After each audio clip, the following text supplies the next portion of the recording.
You know those moments where you think, I wish I would have learned this in school? Those are the topics that we love to talk about. Join me each week as I interview experts sharing their strategies for solving problems that us young adults will face throughout our 20s and 30s. So what are you waiting for? And if you want new episodes about adulting advice every Monday, hit that follow button.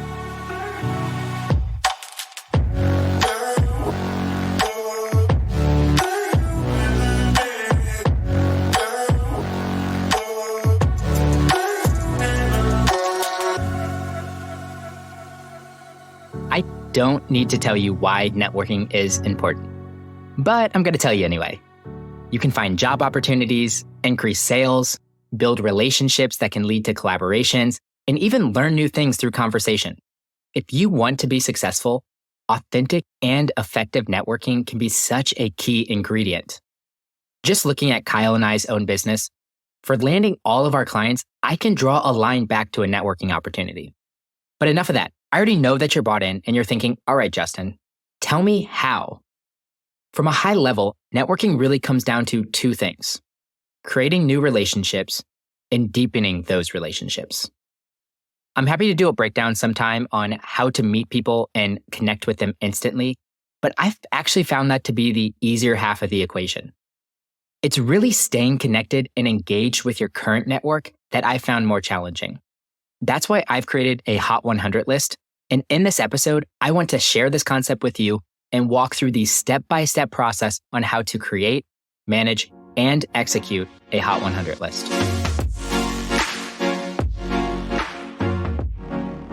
My Hot 100 list is a list of roughly 100 people that I want to stay top of mind with. This might sound really mechanical, and honestly, it somewhat is, but that doesn't mean we shouldn't do it anyway. We've all had a friend that's meant a lot to us, but somehow time slipped away from us, and it's been years since we've connected. Now I want to reach back out, but I feel awkward because I'm not exactly sure what's going on in their life, and I don't really know what to say.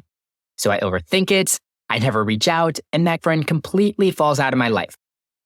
Maybe you have a great memory and you have this natural intuition that you need to reach out to someone. That's great. You can probably just turn this episode off now and try a different one of our episodes. But this is not me. And if that's not you either, and you are someone like me who needs a structured process in place to remind myself that these relationships are ones that I care about, and I want to have a reminder to reach out to them so that years don't accidentally go by without me talking to them. Because honestly, life happens and it's super busy, and that's very common. That is what my Hot 100 list is for. You don't need to have 100 people on your list. I naturally worked myself up to this number, and I found that 100 people is a sweet spot for me because if I'm reaching out to one person a day, Monday to Friday, that gives me about 3 intentional touch points a year with everybody on my list. Whenever I created my list in my early 20s, I started in 2 places. First, I went through my phone contacts, and second, I looked at my LinkedIn connections. This gave me a great base list of personal and professional relationships that I wanted to stay close with. It was mostly high school and college classmates, professors, coaches, and previous managers of some part-time jobs. It's morphed over time as I've developed my own professional network and now include business owners, previous guests, other podcasters, and lifelong friends that are really important to me. I think this might be obvious, but I'm going to say it anyway. Once you have your list, you have to remember to use it. I added my list to a Trello board checklist. This is an easy way for me to see who I've recently reached out to and who I still need to reach out to. You could do the same thing using a CRM software like HubSpot.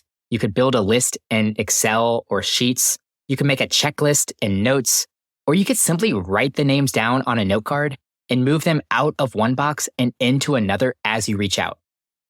Find a system that works best for you and make a habit of reaching out. As you heard me say, I like to do this Monday through Friday, so I add this to my weekday daily to-do list. Anytime I talk about this process, I always get the same question. What do I say when I reach out? I think this is actually a really great question. I remember struggling with this a lot whenever I first started. And I still have awkward or flat conversations from time to time, I'm going to be honest. it can feel forced, and that can be discouraging because I want every conversation I have to be exciting and authentic with everybody that I reach out to. But don't let that scare you. A 3 to 4 text exchange is better than nothing. I've had a lot of those conversations that I'm like, oh my God, that person is never going to talk to me again. I was so boring. I had nothing to say there. And then something really cool happens. They reach out to me a month later and they want to know what's going on in my life, which is kind of cool. So I don't know, maybe I'm overthinking it. Those moments are great reminders that we all are feeling lonely sometimes. And even a small text exchange might put a smile on someone's face. But here's one quick tip that I like to do.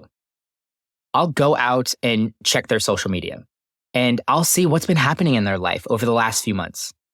Maybe they moved, changed jobs, got married, got a new pet, took a vacation, hit a big milestone, went to a restaurant that I've been to. Any of these could be conversation starters. But when in doubt, I just say this. Hey, you were on my mind. I wanted to check in. I'd love a life update whenever you get a chance. And then whenever they reply, I just respond based out of curiosity. Networking doesn't have to be hard. So in summary, a Hot 100 list, or 25 or 50, whatever you want to make it, it doesn't really matter, is a great tool to give yourself a reminder to reach out to someone that you know is a meaningful relationship to you.